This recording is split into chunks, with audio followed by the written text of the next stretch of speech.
Ieri când am ajuns la circuit, vede Luca al meu, îl vede pe Adam pe scuter și zice: auzi, poți să te duci la el să-l întreb dacă pot să dau cu genunchiul pe jos cu scuterul?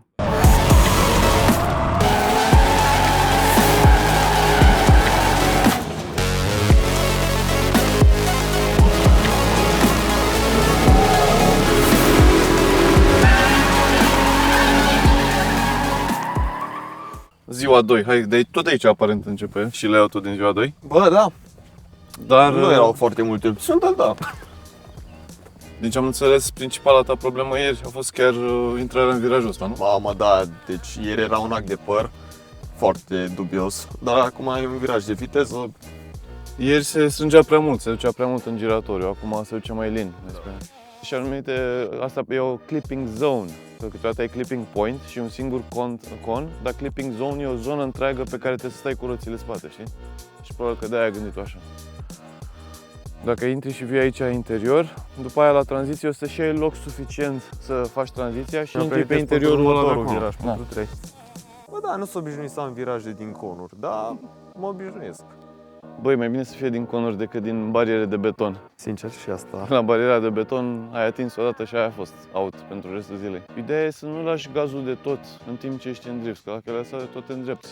Stai pe el, ajustezi, dar nu lași de tot. Și dacă reușești să ajungi să fii constant pe gaz, să nu faci aia chestie de mai începători, să fii să fii acolo, știi?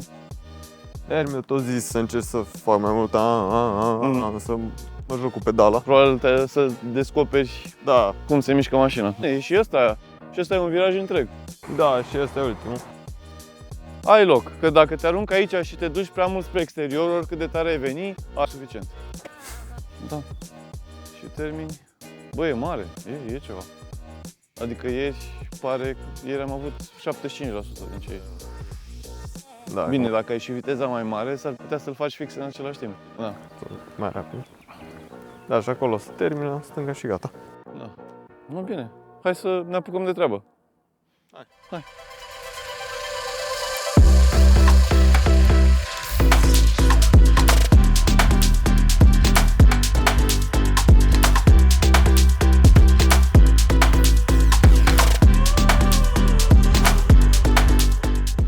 Evenimentul de drift în România, de vreo 14 ani, majoritatea mașinilor de acolo erau BMW 30. Încă erau accesibile ca preț, acum nu mai te atingi de ele. E46 nu plăcea mai mult experiență cu 30. Da, la momentul de față, fiind un șasiu mai vechi, e mai greu de controlat, e mai snappy, dar e o mașină frumoasă, adică are o chestie, știi? Ia, urcă-te, vezi cum se pare. Și asta era soluția perfectă de drift. Da, BMW 30 cu motor V8. Are aproape și soft plus. Aproape soft plus. Păi asta mi se pare că are ușa un pic ușurată, că a fost mașina de competiție a lui Adam. Când ne-am cunoscut, conduceam mașina asta. Tot gri era. Mi se pare, în primul rând, mult mai adunată. Mai mică, să zici, ca spațiu sau ce? Da, și ca spațiu și mai adunată, adică nu știu că toate sunt mai aproape de mine față de 46.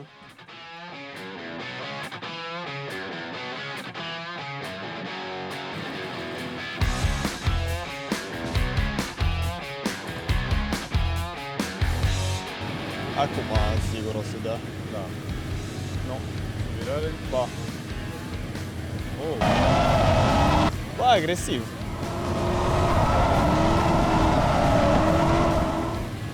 Da, e un pic tricky virajul ăla, pentru că te aștepți să fie mai scurt, dar de fapt e lung. Și Dar și când o să-ți iasă, cred că o să fii super fericit. Bă, da. Eu vreau să le tăc circuitul, pare... Ideal așa ar fi, da.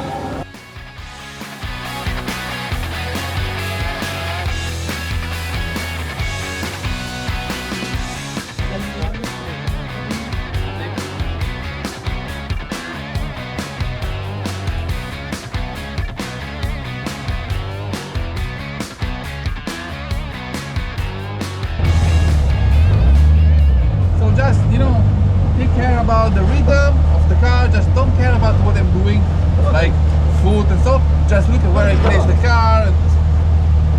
So, urcat Nicolo, care a stat la volan, a stat în dreapta să văd efectiv ce linie ar trebui să folosesc. Bă, omul efectiv nici măcar nu se chinuie. Controla mașina cu degetele.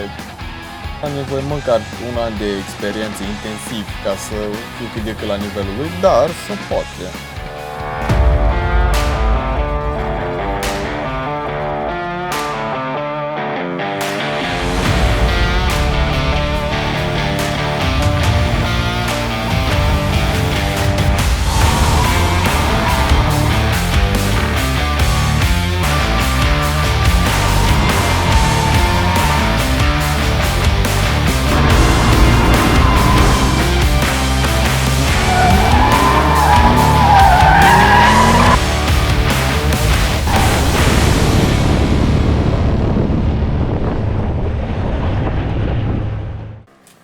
Ce să vă zic, m-am descurcat mai bine cât m-aș fi așteptat.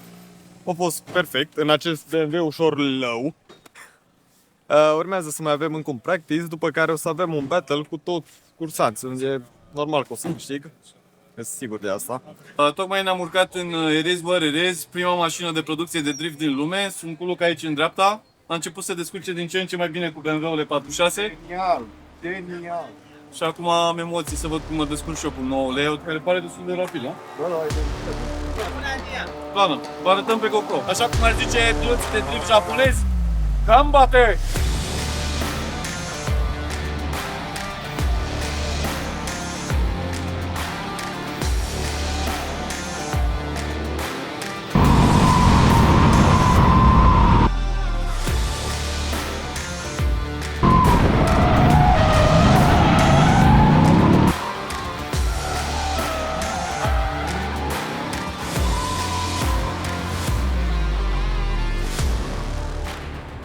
M-am uitat la tine că începuse să râzi când erai pasageră în Niui. E ciudat să fii pasageră. Bă, e ciudat, mai ales că n-am avut ce să mă țin și mă gândeam, I'm in danger. Și după aia era să pui mâna pe evacuare. Da, erau mai multe țevi pe lângă și chiar singura de care m-am prins a fost... Evacuarea. Noroc că aveam mănușile. Urmează să fii copilotul lui Luca pentru 10 minute. Ce părere ai? Bă, eu zic că o să fie fain. E prima dată în viața ta într-o mașină de drift? Da. Prima dată într-o mașină de curse? Da? Da? Ok. Da. S-ar putea să te distrezi. Da, abia aștept. Ține camera bine. În afară de Dragoș, s-a urcat Ștefan, cameramanul meu, care a fost prima dată într-o mașină de curse, a fost prima dată într-o mașină de drift și efectiv după ce am început în primul viraj m-am uitat rapid către el, era ceva gen, bă, ceva nu e ok, ceva nu e ok. La final s-a uitat către mine și a zis, bă, asta e, cred că e cea mai tare chestie pe care am făcut-o în viața mea. Eram, bă, ok, hai că e bine. Cu Nicolo, povestit puțin spre linii, pentru că eu sunt obișnuit cu liniile de moto, care știi, exterior, interior, exterior. Ceea ce în drift nu se întâmplă decât dacă ai o mașină de la 1000 de cai în sus. Așa că am trebuit să adaptez un pic liniile, să merg mult mai wide, să stau mai mult pe gaz și să fac un unghi cât mai mare. Sincer, chiar îmi place locația așa post-war. Îmi place ideea că pot să greșesc și nu intru în iarbă, am loc de derapaj.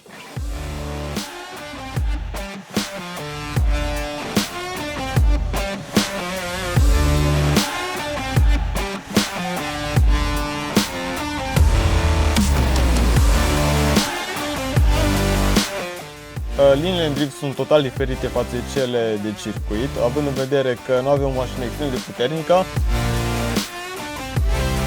Trebuie să luăm virajul cât mai larg pentru a ajuta mașina să facă unghiul cât mai mare și să luăm cât mai multe puncte în timpul unei competiții.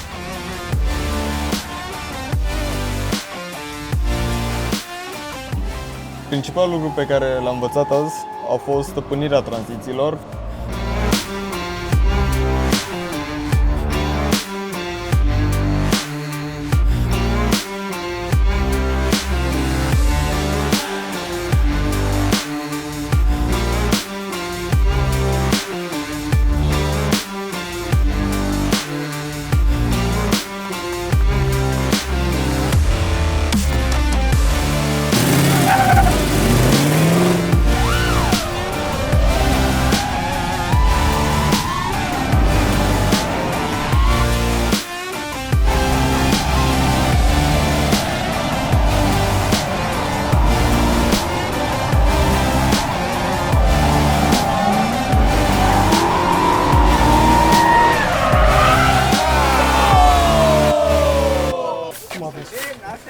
genial. O trebuie să mă obișnuiesc cu accelerația și culmea în al treilea lap, adică ultimul, care deja nu mai era jurizat. M-am obișnuit cu ea, dar aia e o experiență și asta. Yes, last but not least, the next Romanian champion. It's a great pleasure. Amazing driving today.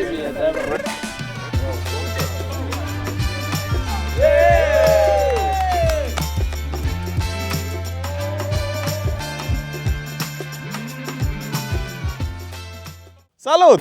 Eu sunt Luca și astăzi prezint mașina pe care am folosit-o în ultimele 2 zile la curse de drift. E vorba de un BMW E46, avea un motor schimbat V8 de 4 litri, aproximativ 300 de cai. Schimbări majore în partea exterioară avem body kit-ul, unghiul de bracaj mărit, ne ajută foarte mult în momentul în care facem derapaje controlate, adică drifturi, pentru că ne ajută să abordăm un unghi mult mai mare și ne scoate totodată din niște situații limită.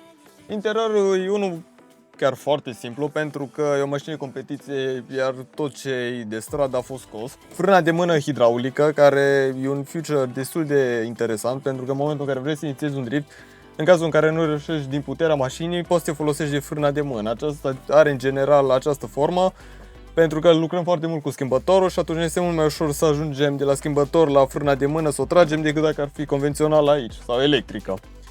Volanul este unul simplu, nu avem airbag, foarte ergonomic. Bordul este foarte simplu, avem doar temperatura la motor apă și turațiile motorului. Ce facem mâine? Venim înapoi la circuit, pentru că o să trecem în următoarea parte a cursului.